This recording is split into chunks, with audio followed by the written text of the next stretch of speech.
तो दोस्तों kaiju number 8 season 2 episode number 3 आ चुका है। इससे पहले के एपिसोड में हम जान पाते हैं कि काफका बैटल ग्राउंड में उतर चुका है और वो काइजू नंबर 8 में ट्रांसफॉर्म होने की कोशिश करता है, पर वो नहीं हो पाता। तभी उसकी मदद करने के लिए कोकोरू वहाँ पर आ जाती है।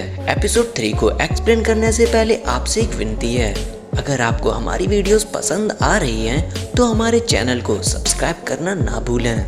तो एपिसोड की स्टार्टिंग में हम देखते हैं कि कोरू काइजू नंबर 9 पर एक जोरदार अटैक करती है, जिससे वो बीच में से कट जाता है। लेकिन यहाँ पर वो अपने आप को रीजनरेट करता है। कि कोरू काफका से कहती है, क्या तुम ट्रांसफॉर्म हो पा रहे हो? काफका बताता है कि उसने कई बार ट्रांसफॉर्म होने की कोशिश की, पर वो नहीं हो पाता है। तभी काइजू नंबर 9 उन लोगों पे अटैक करता है। वो लोग इस अटैक को डॉज करते हैं। किकोरू कहती है कि वो इस पर अटैक करके इसकी मूवमेंट को रोकने की कोशिश करेगी और इस तब तक तुम अपने आप को ट्रांसफॉर्म करने की कोशिश करना, क्योंकि मुझे नहीं लगता कि मैं इस काइजू को अकेले हैंडल कर पाऊंगी और इसलिए मुझे तुम्हारी ताकत की जरूरत पड़ेगी। इसके बाद वो दोनों लोग कोऑर्डिनेशन में काइजू नंबर 9 पर अटैक करना शुरू करते हैं। ये देखकर काइजू नंबर 9 अपने आप को भी डबल कर लेता है, क्योंकि काफका अपने बैटल सूट में पावर्स को अच्छी तरह से इस्तेमाल नहीं कर सकता, इसलिए वो काइजू नंबर 9 के अटैक से जख्मी हो जाता है। किकोरू उसके अटैक को ब्लॉक करती है। मौका देखकर काइजू नंबर 9 उस पे एक और अटैक करता है। यहाँ पर काइजू नंबर 9 को ऐसा लगने लगता है कि वो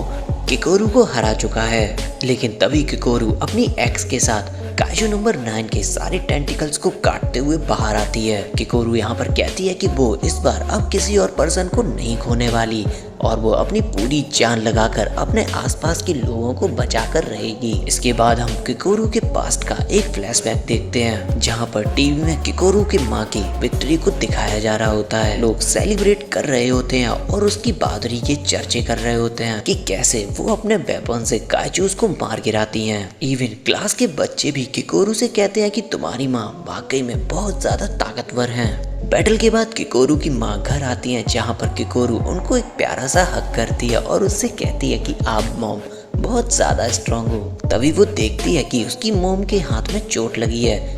उसकी मॉम बताती है कि आज का काइजू काफी ज्यादा ताकतवर था, लेकिन फिर भी उन्होंने उसे मार गिराया। किकोरू कहती है कि मॉम मैं डिफेंस फोर्स को ज्वाइन करूंगी और इसके बाद मैं आपको हर वक्त उन काइजूस से बचाऊंगी। किकोरू की मॉम कहती है कि अगर तुम्हें कभी भी मेरी जरूरत पड़ती है तो मैं तुम्हें बचाऊंगी। वो लोग इसके बाद एक प्यारा सा डिनर करते हैं। हम न्यूज़ में देख पाते हैं कि एक काइजू नंबर 6 के हमले से उसकी मॉम मर चुकी हैं, जिस वजह से लोग उन्हें रेस्पेक्ट देने के लिए उनके पास आए हुए होते हैं। यहाँ पर किकोरू को गुस्सा आ रहा होता है, क्योंकि वो अपनी मॉम से किए हुए वादे को निभा नहीं पाई है और इसलिए वो वहाँ पर रोने लगती है। लेकिन तभी वो अपने फादर की तरफ देखती है। उनके फादर की आंखों में जरा भी आंसू नहीं थे। यहाँ पर किकोरू डिसाइड करती है कि अब वो किसी और को काइजू के हाथ में मरने नहीं देगी।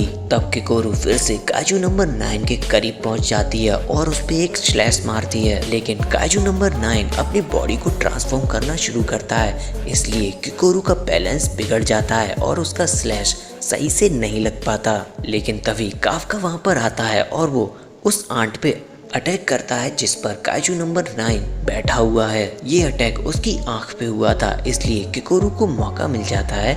वो काइजू नंबर 9 को कई सारे स्लैश मार के काट डालती है और काफका को ट्रांसफॉर्म होने के लिए कहती है। काफका फिर से काइजू में ट्रांसफॉर्म होने की कोशिश करता है, लेकिन तभी उसको एक ग्लिम्स दिखाई देता है जिसमें काफका एक काइजू में ट्रांसफॉर्म हो चुका है और उसने किकोरू और बाकी दोस्तों को मार दिया है।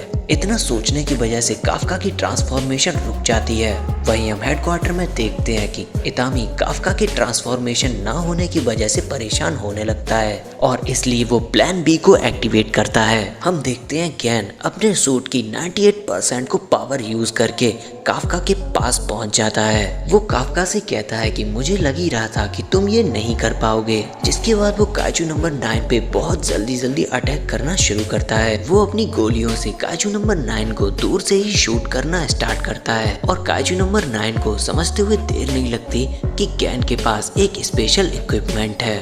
वो दोनों एक दूसरे पर अटैक करना शुरू करते हैं। काजू नंबर 9 को समझ में आता है कि गैन से वो दूरी नहीं बना सकता और इसलिए वो गैन की लड़ाई करने के तरीके को सीखना शुरू करता है, जिसके बाद वो बड़ी जल्दी उस पर काउंटर अटैक भी करना शुरू कर देता है। गैन उसके अटैक को डॉज करते हुए काइजू नंबर 9 से दूरी बनाना शुरू करता है। वहीं हेडक्वार्टर में इसाओ ये सारी चीजें होते हुए देख रहे होते हैं। वो कहते हैं कि 3rd डिवीजन ने जैसा काइजू नंबर 9 के बारे में बताया था, ये उससे काफी ज्यादा अलग हो चुका है। ये यहाँ पर बड़ी जल्दी फाइटिंग टेक्निक को सीख रहा है और उनको अडॉप्ट करके काउंटर अटैक भी कर रहा है। ये काइजू सच में किसी वायरस की तरह है जो सामने वाले के अकॉर्डिंग खुद को बदल रहा है। धूल हटती है और हम देखते हैं कि गैन उसके अटैक से पूरी तरह से बच चुका है, जिसे देखकर काइजू नंबर 9 को भी कुछ समझ में नहीं आ रहा होता है। अभी हम देखते हैं कि गैन अपनी एबिलिटीज को अनलॉक करता है और उन्हें यूज करना स्टार्ट करता है, जिसके बाद उसकी आंखें किसी काजू की तरह चमकने लग जाती हैं